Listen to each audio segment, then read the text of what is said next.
Ice hockey is a high tempo sport that sometimes requires that players change while the play is still going on. So today's topic is hockey line changes, or changing on the fly. Players will often have to replace players from the ice with players from the bench, and doing that appropriately is a very important skill in hockey.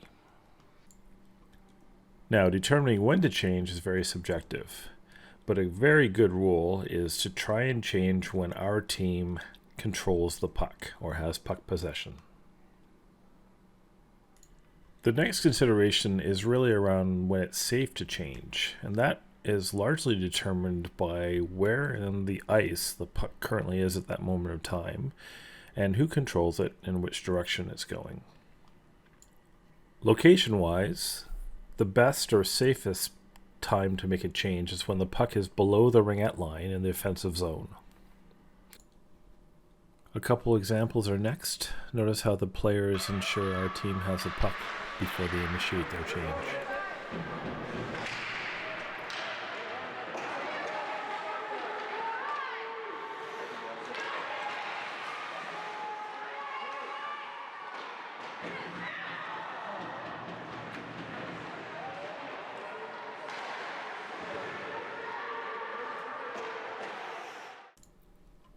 A good option is when the puck is in the offensive zone just over the blue line and moving forward.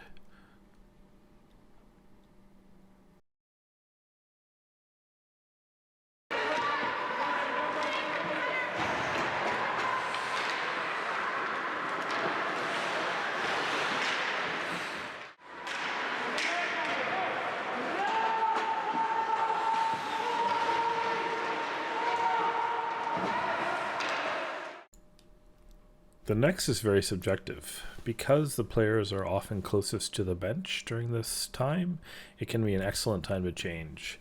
But ideally, you want to be making sure that when you have the puck in the neutral zone, you're getting it deep into the offensive zone and then making your change.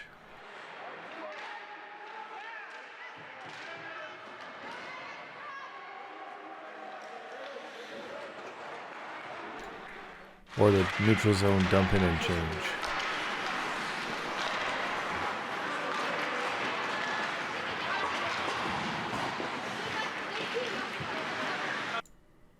Ideally, when the puck is in our defensive zone, we want to avoid making changes as much as possible because it gives the other team an odd player situation where it's almost like a power play for the amount of time that we're changing the player. There are always exceptions to this. For example, maybe our team is controlling the puck in our zone and we're close to the bench and it's a great time to change. But really, if we are not in control of the puck and it's in our defensive zone, we want to avoid changes as much as possible. Another consideration is the number of players who should change at the same time. Ideally, changing one player at a time is generally safest because you have the least amount of people that are in transition at that point. There are certainly times when two players need to and can change. Ideally, you want to do that when the puck is going to be below the ringette line in the offensive zone. When you notice the player with the puck recently has just come on the ice and has fresh legs, it's a great time to start looking for a change yourself so that you can get their linemate on the ice with them. How you change is the next topic, and good behaviors for when you're actually changing are really important. First off, you need to hustle when you're going to the bench and changing. You can't glide in. Every second that you're later is a second longer for the next person to get on the ice.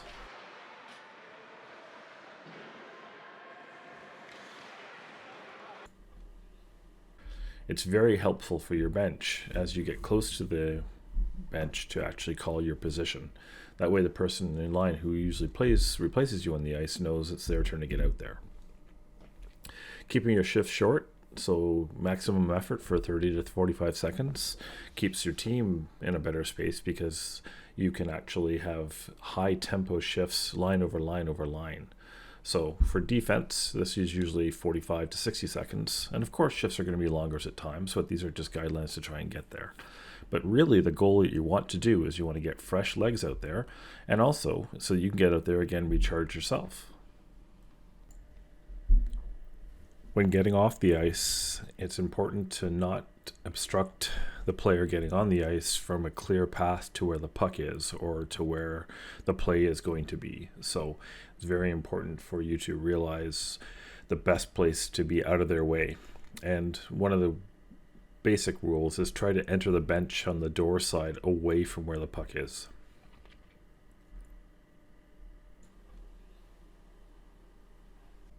If you're planning on dumping the puck into the offensive zone, it's always a great idea to gain the red line to avoid getting an icing call against your team. When you're on the ice and you need a change but don't have the puck, personally, you can communicate to your teammates to get the puck deep so that you can change. Another subjective one is that when you're on a penalty kill, you should try and change one player at a time. This is always based on opportunity. If you can manage to change more safely, that is always a good idea too. Things to avoid while doing line changes. Really, the no-nos that you don't want to be doing to your team are changing all three forwards at once. Generally, you want to leave one forward putting pressure on where the puck is. Ideally, we have one forward with the puck and they're engineering a good time to change. Changing three or more players at once can be very dangerous.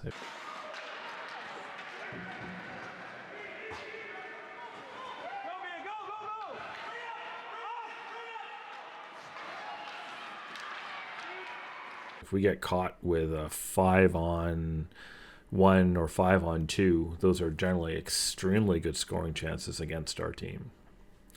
And it really comes down to the same starting idea, is that if we're changing when the other team has puck possession, that is also very dangerous for us as well, because we've left somebody, either the puck carrier or another player, open most likely. Line changes are also the responsibility of the players on the bench who are about to go on to the ice next. It's very important for the player to know and track the player that they're going to be changing for. Usually position for position, but sometimes that changes depending on penalty kills and power plays. So you should know who you're taking off, and also have discussed that with your teammates and your coaches beforehand. Have your stick ready. Make sure that it's not going to get in the way of you getting on or your players getting off the ice. Agree with the teammates how you're going to change positions on the bench. There's nothing like getting both of you stepping back, one of you stepping forward, the other one stepping forward, and not getting somebody on the ice who should be on the ice because you weren't able to change the position on the bench for when you're trying to get out there. Finally, when you step on the ice, make sure you touch the puck only when the player you're changing for is off the ice. Otherwise, you'll get a too many player penalty. Hopefully you can use some of the wisdom from these basic rules to give you a leg up in dealing with hockey's speed and fast-changing situations. Hope you enjoyed, and please let me know if you have other suggestions for ice hockey line change guidelines.